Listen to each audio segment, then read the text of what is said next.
আমার বন্ধুগণ বলার উদ্দেশ্য হলো কুনতাব সূক্তে লেখা আছে ৮ম নাম্বার মন্ত্রে পৃথিবীর জমিনে শ্রেষ্ঠ নবী হবে, ওনার নামটা হবে নরসংস। জোরে বলুন, কি হবে? নরসংস হবে।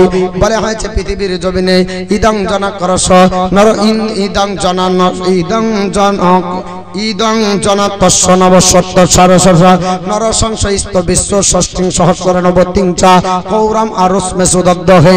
তিনি বলেছেন, জগৎবাসী তোমরা শোনো, পৃথিবীতে যে শ্রেষ্ঠ পয়গম্বর নরসংস মানে প্রশংসিত, আল্লাহর সবচাইতে প্রশংসিত হলো আল্লাহর নবীকে নরসংস বলা হয়। তিনি বলেছেন, নবী যখন পৃথিবীতে আসবে তখন পৃথিবীর কুলাসগুলো নাশ হয়ে নবীর ৬০,০৯০ জন শত্রু থাকবে। জোরে বলুন, নবী যখন মদিনাতে হিজরত করে চলে যাবে নবীর শত্রু সংখ্যা হবে ৬০,০৯০ জন।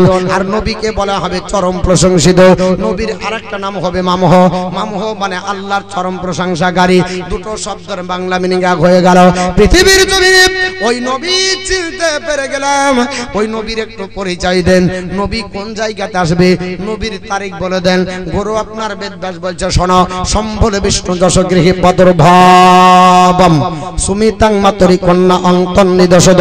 সম্বল নগরে বিষ্ণু যশা নামক ব্রাহ্মণের উদার থেকে সুমতি নামনের কন্যার গর্ভে পৃথিবীতে জন্মগ্রহণ করবে বিশ্বনবী। জোরে বলুন, আল্লাহ পাক পৃথিবীর জমিনে আমার নবীকে পাঠিয়েছিলেন। আপনার বলা হয়েছে সম্বল নবদ্বীপে।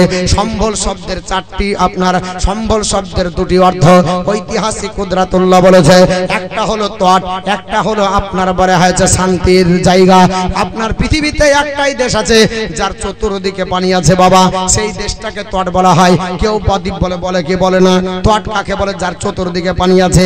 আর আপনার বলা হয় যে তীর বলা হয় একটা কিনারাকে, পুকুরের একটা কিনারাকে তীর বলা হয়, কিন্তু তট বলা হয় না, বদ্বীপ বলা হয় না। বদ্বীপ বলা হয় যার চতুর্দিকে পানি আছে। পৃথিবীতে ২৫৪টা দেশ আছে। কটা বললাম?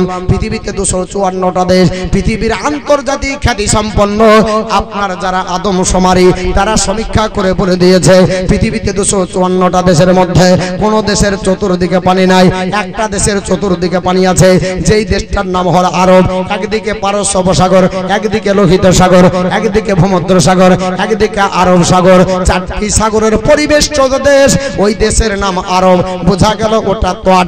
আর একটা নাম হলো আপনার সম্বল শব্দের অর্থ আপনার শান্তিনগর।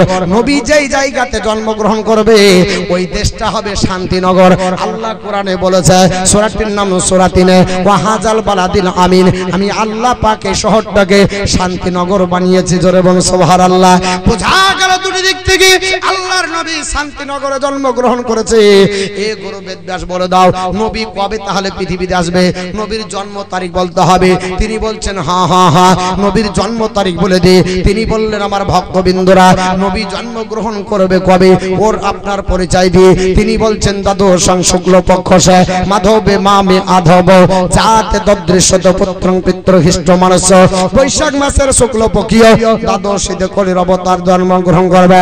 আর তদর্শনে তাহার পিতৃকুল হিষ্ট চিত্ত হইবে। কি বললেন? চাঁদের দুটো পক্ষ। কটা পক্ষ হয়? দ্বাদশাং শুক্ল পক্ষস মাধবে মামি আধম।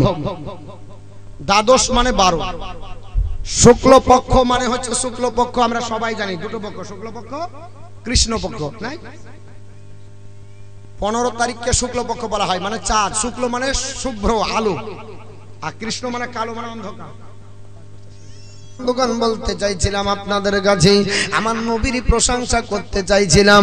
গুরু মনো বলতেছেন আর গুরু বেদব্যাস দুইজন হিন্দু প্রণীত, হিন্দু ধর্মের প্রণেতা যাকে পণ্ডিত বলা হয়। পৃথিবীর জমিনে যারা আপনার গ্রন্থ রচনা করে মানুষদের জন্য উপকারের জন্য রেখে গেছে, আজও যেটা অমুসলিমরা এখনো বুঝতে পারেনি। গুরু মনো বলল, জগৎবাসী তোমরা নবীর কলমা পড়লে তোমরা জান্নাতি হবে। গুরু বেদব্যাস বলছে, তোমাদেরকে নবীর নিদর্শন দিতেছি। আল্লাহর নবী যখন শুক্ল পক্ষের ১২ তারিখে হবে। জোরে বলুন। পৃথিবীতে আপনার নবী আপনার চাঁদের দুটো পক্ষ হয়, প্রথম পক্ষকে শুক্ল পক্ষ, দ্বিতীয় পক্ষকে কৃষ্ণ। পৃথিবীর জমিনে আপনারা প্রতি বছর জীবনী শোনেন, আল্লাহর নবী ১২ তারিখে চাঁদের এসেছিলেন কিনা বাপ? রবিউল আউয়াল মাসের ১২ তারিখে নবী পৃথিবীর জমিনে এসেছিলেন। তিনি বললেন নবী পৃথিবীতে আসবে যখন চাঁদের ১২ তারিখ হবে। আল্লাহর নবী পৃথিবীর জমিনে চাঁদের ১২ তারিখে যখন আসবেন তখন পিতৃকুল হিষ্ট চিত্ত হবে। হবে, আল্লাহর নবীর পিতা থাকবে না। জোরে বলুন সুবহানাল্লাহ। কোন মানুষ এটা প্রতিবাদ করতে পারে, বলে হে মতিউর রহমান, পৃথিবীতে অনেক সন্তান এসেছে, যার চাঁদের 12 তারিখে জন্ম হয়েছে। পৃথিবীর জমিনে অনেক সন্তান থাকতে পারে গো, যার আপনার পিতা আপনার হয়, পিতা আপনার মারা গেছে, মায়ের পেটে থাকতে হয় কিনা হয় না বাপ? মার পেটে সন্তান আছে, পিতা মারা যেতে পারে। এটা শুধুমাত্র নবীর জন্য প্রযোজ্য হবে না, এই রকম কেউ খণ্ডন করে দিতে পারে দলিল দিয়ে। এবার আসুন পৃথিবীর জমিনে গুরু বেদব্যাস বলছে তাই যদি হয়, তাহলে আমার তৃতীয় নম্বর দলিলটা শুনে রেখে দাও।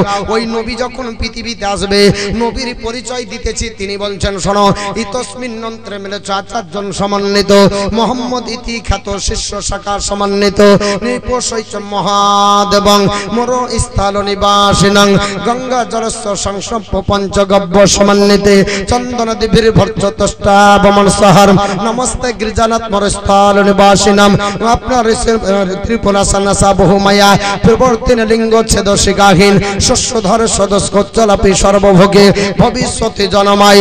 তিনি ডাকতে বলতেছেন, হে আমার ভক্তবৃন্দরা, আল্লাহর নবী যিনি হবে ইতস্মিন নন্ত্রে মিলে 4 জন সমন্বিত, তার মানে হচ্ছে মিলেছ মানে বিদেশি ভাষা। পৃথিবীতে শ্রেষ্ঠ পয়গম্বর যিনি হবেন, উনি বিদেশি আরবি ভাষায় কথা বলবে। জোরে বলুন, নবীর ভাষা কি ছিল? জোরে বলুন, নবীর ভাষা আরবি ছিল। তাহলে ভারতের মানুষ বাদ গেল, ঠিক কিনা ঠিক বাবা? একটা ইংল্যান্ডের মানুষ বাদ গেল, বাংলাদেশের মানুষ বাদ গেল, আপনার বারে হয়েছে পাকিস্তানের মানুষ বাদ গেল, আফগানিস্তানের মানুষ বাদ গেল। পৃথিবীর জমিনে একমাত্র আপনার আরবি ভাষাতে কথা বলে গোটা ওয়ার্ল্ডের মধ্যে মাত্র 17টা দেশে। জোরে বলুন, কয়টা দেশে আরবিতে কথা বলে? 17টা দেশ, যেটা পাশ্চাত্যের দেশ বলা হয়। পৃথিবীর জমিনে মধ্যপ্রাচ্য যেগুলোকে বলা হয়, আর পৃথিবীর জমিনে 17টা দেশের রাষ্ট্রীয় ভাষা হলো আরবি। আরবিতে যাদের কথাবার্তা হয়, পৃথিবীর জমিনে যে নবী আসবে ভাষা তার হবে আরবিক ভাষা, আরবি ভাষায় কথাবার্তা বলবে। এবার দেখা গেল মতিউর রহমান, সেটা তো আপনার নাও হতে পারে আরবের, ওই